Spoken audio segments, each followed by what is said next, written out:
嗨，大家好，欢迎收看《玩物丧志超人生少年》的频道。这一集我们要来讲工业机械表的品牌故事。我们先从瑞士表开始讲起。你知道第一只机械表是从哪边来的吗？这时候你要回溯到16世纪的时候，当时的神圣罗马帝国，也就是现在的德国。那个时候为什么会有手表的出现？为什么会有机械表的出现呢？其实你要追溯到15世纪前。在15世纪的时候，有一个东西的加工，它造成了整个机械表的重大革命。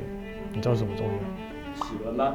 弹簧。你知道弹簧的加工，大家想象可能是避震器的弹簧，或者是想说小朋友在玩的那个弹簧。但其实手表如果没有弹簧的加工技术，它是无法成型的，跟所有的钟表、机械表它都是一样的。那都是因为从机械表的加工技术而一路衍生过来一个大妖精。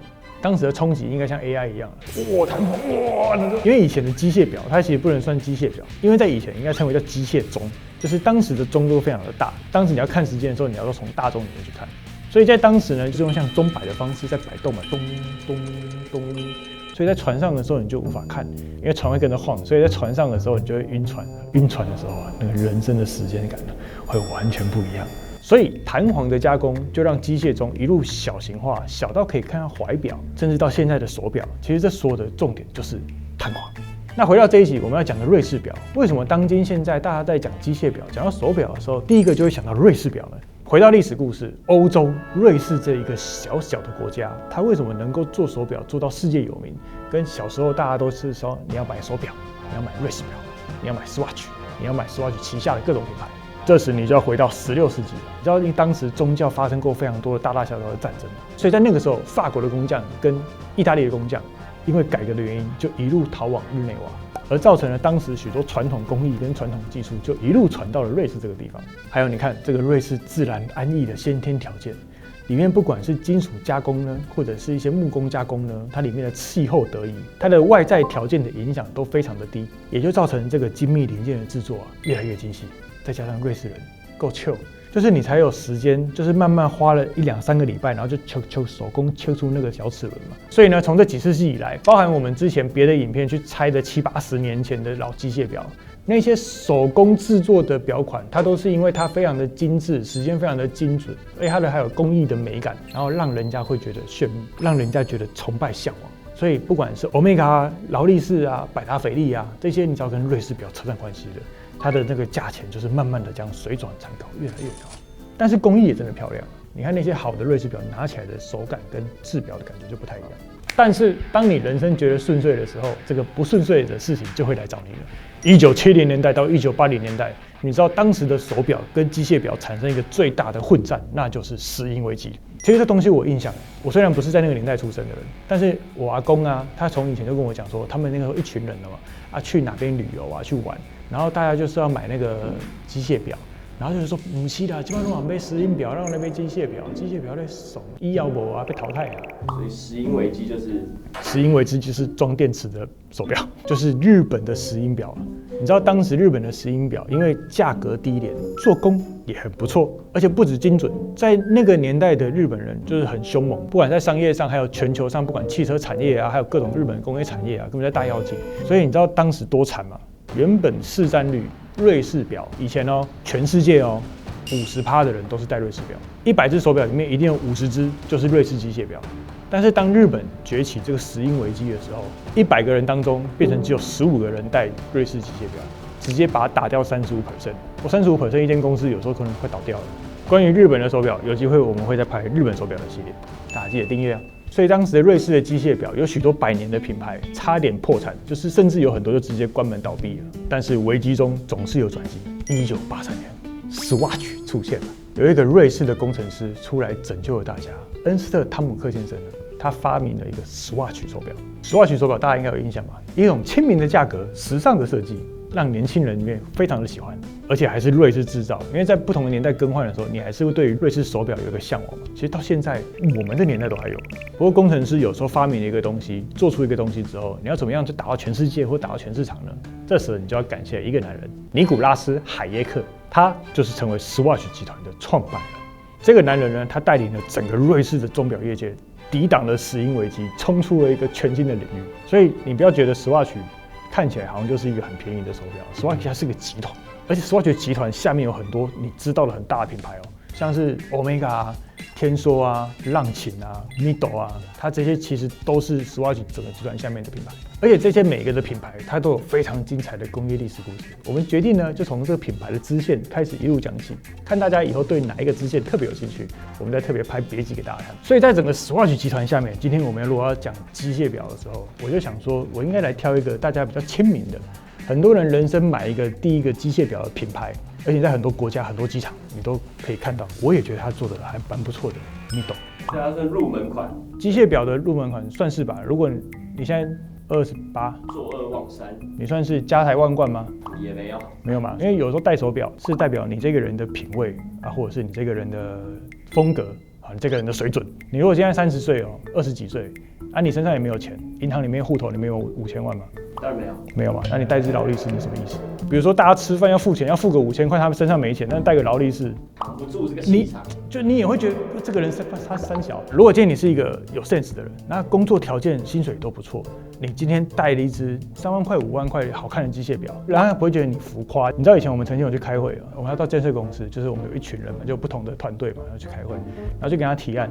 而且提案的时候，里面有一个小朋友，他妈带了一个半斤劳力士，带了跟那间建设公司的董事长一模一样的一只表。你想说你是来跟人家要一个案子的，结果你带了一只比别人都还要贵的手表，就是对你就是怎么想你都觉得不会。所以选手表的这个 sense 其实是很重要的。机械表其实有很多种，乱七八糟的，就是一些杂牌子很烂的，你那个机芯听起来刷就刷到已经就是根本那个咬合都不是很好的，也有。所以你有考虑买一只20-30万的机械表吗？没有嘛，对不对？所以我先从一个亲切的牌子，大家都捏一下，就是都买得了。那我来告诉你它到底多厉害。你知道手表有一个我们现在要称为叫基础功能，但是从前这是一个很难的功能，就是什么叫防水？你知道瑞士表里面防水的代表牌子就是 Mido。小时候你们还有没有印象，就是手表里面会有那个一层雾会进水，天气热，对，天气热啊，然后里面会有一个水汽在里面，那就是渗水。而且再来是。你今天如果买一只机械表，你会想要买中国大陆制表，还是你会想要买什么马达加斯加制表？就你怎么想，你一定想说，我能够买瑞士表，我就买瑞士表。而且有一些表是真的是卖到10几万，卖到20几万，你也不知道它到底它的价值跟它的那个品牌故事到底是什么。Mido 呢，像我们常一起出差的时候，你看在很多机场你都可以看得到，但是你知道其实机场买不一定比较便宜哦。你有印象吗？那时候我们在阿拉伯啊，雀步的价钱，对，大家都以为机场免税店都会比较便宜，但我跟你讲，其实并没有。有时候大家还要真的很认真去查那个价钱，大家都会有一种在机场好像买就会免税，但是他们就会把价钱调得很高，然后你就是买一个我飞机要到了，我要赶快买，就是不要犹豫太多，我就买下去，然后回来一查发现干嘛更贵。所以重点是你在国外机场的时候，你要有网路，没有可以。但是你会想说 ，Mido 它是 Swatch 集团的，所以你可能就会回到小时候的印象，都会觉得，Swatch 好像就是爸妈买给你这种便宜比较那个的手表。但是你想Omega 的手表、浪琴的手表、会飞上太空的手表，就是它其实现在的价钱都是那种20-30万以上。那你知道 Swatch 有一个叫 Kiki Picasso， 光那一只手表它就能够卖到$10,000以上，拍卖了。$10,000到30万。回到 Mido， 这个在2战时间美军极为推荐的防水军用手表，它呢其实已经到现在创立100多年了。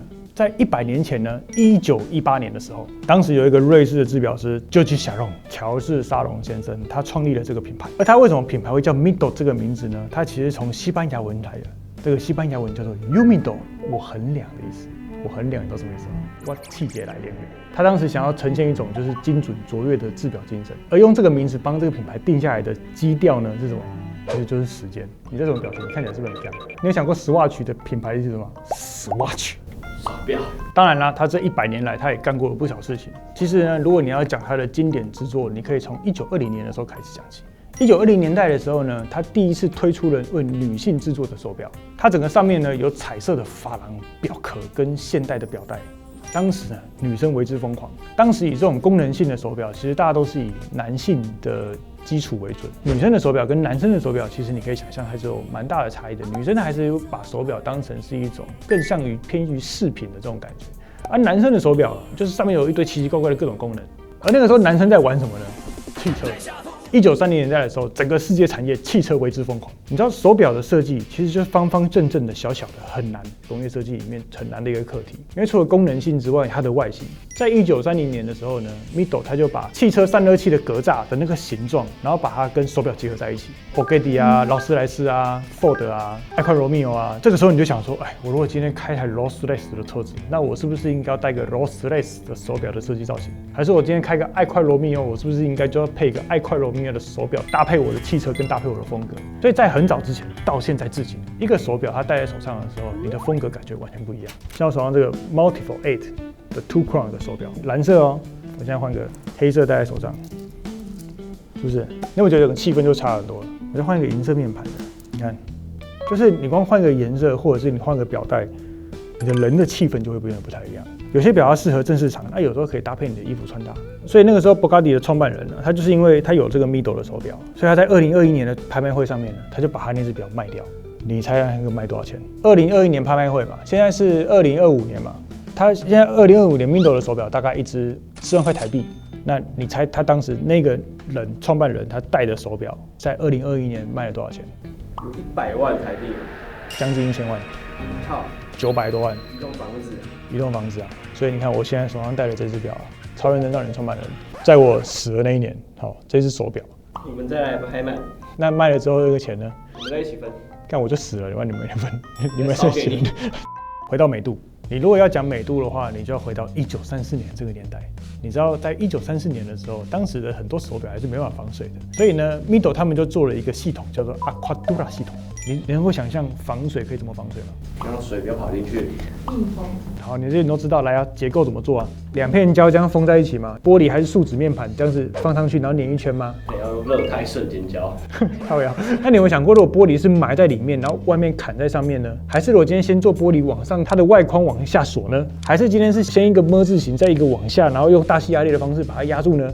所以你知道防水系统有非常多种，就是大家用什么样的结构原理跟制成原理去做，它的防水系数跟防水系统就完全不一样。但在1934年的时候，当时还没有 AI 的年代，科技并不发达，当时的科学家想到一个方式，就用天然软木垫圈特殊处理，是不是听起来还是不知道什么东西？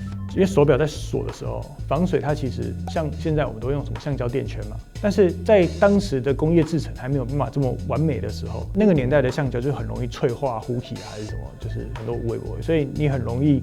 你今年才做防水，明年就失效了。所以他这个时候用的这个系统呢，回到功能性到底有多厉害？就是当你的表冠半开的状况下，你都还是防水的。因为有的时候大家就会忘记嘛，把那个表冠摘起来，然后要调一下，然后就最后就去洗个手啊，或者是干嘛的，就手表就毁掉了。但为什么说这个品牌要回到1934年呢？因为在1934年的时候 ，Multiple 系列诞生了，是 Midol 这个牌子第一次做自动上链机芯的手表。那你知道自动上链机芯的手表？好像也听起来没什么好特别的。那你知道很多的手表，它会经不起手这样子，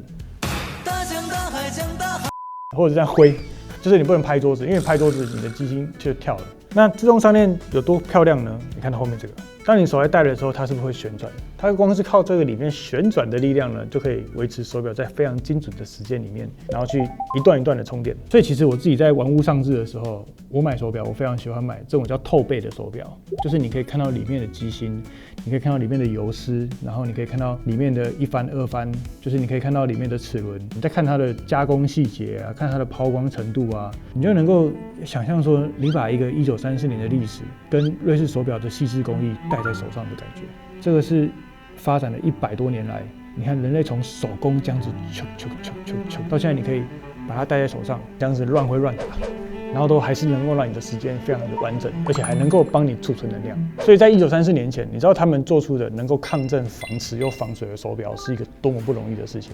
而我手上戴的这个，其实就是90年后再推出的 Multiple 8 Two Crowns 系列。对吧？突然听起来这个手表感觉又厉害很多，对不对？又可以加个10万块的价值。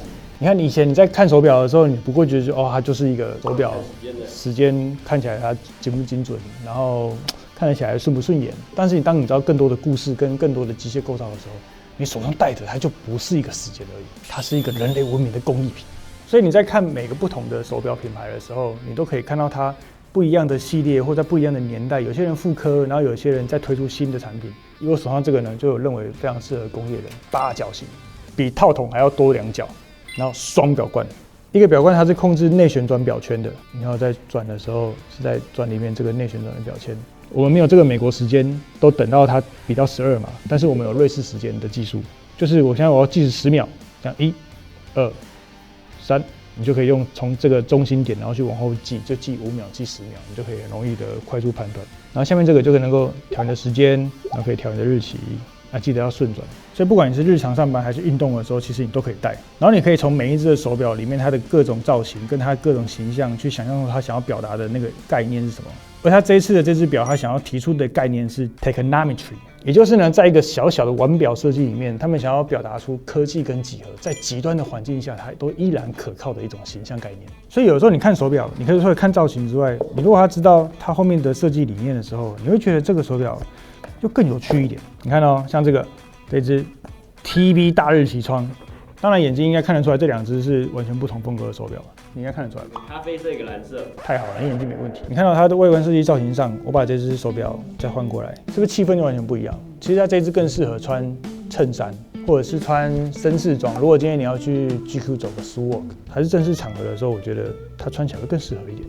那你知道它这只手表，它其实也从很多的历史里面，它以前是从 TV 电视，你在早期人类还没有手机的年代，那个时候有 TV 电视是一个多么屌的一个事情，所以他们从 TV 电视的造型，然后去修改，然后做成他们这种 TV 大日期窗。它上面有叫大日期窗，就是上面有一个很大，在12点的方向有一个24这个大日期，它其实不是24小时制，它是时间大日期表。所以从1934年之后，一个会有名的手表品牌，它一定都不是只是看起来好看，或者是手表走得准而已，它一定要参加一些经典或者是很有名的战役。你知道1940年的时候，当时2战，美国的空军超爱用 Mido， 那陆军呢？1960年代澳洲探险队要往南极去探险侦察的时候，你知道他们指定的手表品牌就是什么吗？ Mido。因为你知道南极嘛，就是一个极地环境，零下好几度，不管是气温啊、温度啊、紫外线的反射啊，各种的环境状况下，都算是一种极地探险。那你知道有些手表在那个环境下会 shut down 吗？它就会直接挂在那里，不然就是直接在里面解冻。有人就想说，我们10分钟之后到那边集合，然后10分钟之后你的手表不会走这样子，你就在大雪当中跟企鹅问时间。所以当时阿迪就是太晚认识我，不然我就会介绍他，你去南极玩的时候应该要带Mido。那海军呢？1961年 Ocean Star 减压计时腕表，当时呢你可以带着这个手表潜水潜到300米。然后人就炸掉，人类是无法潜到300米的，它可以。所以如果你是热爱潜水的人，你应该都有看过这只表非常经典的造型，Mido。所以一路做到2000年之后呢，2013年其实Mido的手表它就是因为机芯做得非常的精准，然后而且它时间差就非常的极小。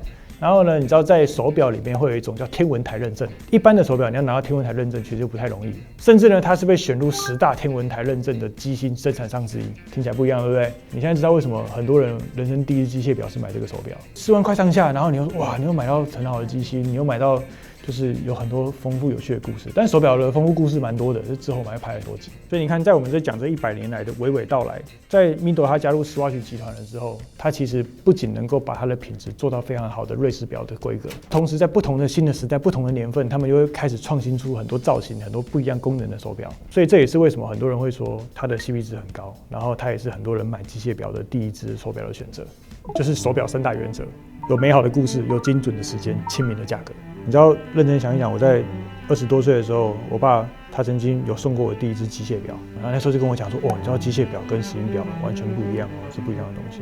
就可惜那个时候我爸没有超认真这种频道，不然你在买手表的时候，你就可以看更多的品牌故事。反正你知道吗？一表传3代，人走表还在。机械表它最有趣的地方就是它能够一代一代一直往下传，它跟我们玩的数位手表啊，或者是 Apple 手表啊，就是你可能3年5年时间到了之后，你可能不会再戴了，因为它有推出更多更新的功能。但是手表20年、30年、70年、80年，甚至100年，其实你都很可能再传到下一代。而每次戴起这个手表的时候，你就会想起这个时候这只手表是谁给我的？是什么时候买的？是我人生第一个出社会工作存下的薪水，或者是第一个什么当时的女朋友在几岁的时候买给我的，那感觉就会完全不一样。好了，那以上就是这一集的超认真少年。如果你还想要知道更多的手表工业故事的话，请欢迎订阅我们频道，或者是你也可以加入我们的会员，支持我们拍出更多有趣的工业故事内容。如果你喜欢这类的影片的话，你可以按喜欢，还是呢你有想要知道什么样手表的品牌故事，你可以在下面留言告诉我们哦。那我们下礼拜再见了，拜拜。所以你们喜欢哪一只？灰色啦。这个你喜欢这个我家这个蛮秀气感的，也有你。蓝色表带的，哎，为什么？因为你刚才戴比较久，价钱比较好卖。刚才不是啊，我说你个人，你蓝色表带哦，你现在觉得这个比较真心喜欢？表带戴起来是很舒服的表带，然后后面的那个机芯看透背的，对不对？每天你可以打开观察这个感觉就不太一样，好吧？那这是送你，生日快乐！真的、啊、真的，你以为我今天拍片吗？没有哈，我也祝你生日快乐，祝你生日快乐！真的，太突然了。生日礼物，真的那个跟你讲，人生第一只机械表，你跟我们工作这么久，以后好等你老了之后拿起这个手表，你说啊，这是当年我们一起还在做 YouTube 的时候，尤其我现在看上班不要看解散的时候，看这个难忘嘞。对，你就会想说啊，就曾经就是有做过这种频道，很不错。盒子都帮你准备好了，盒子在这里。哎，你们以为我就送他这个吗？没有，他尾牙的时候我还要送他别的东西哦。现在你这个影片知道了吧？跟着我混越久，福利会越好。全身上下，我连内裤都是载给我的。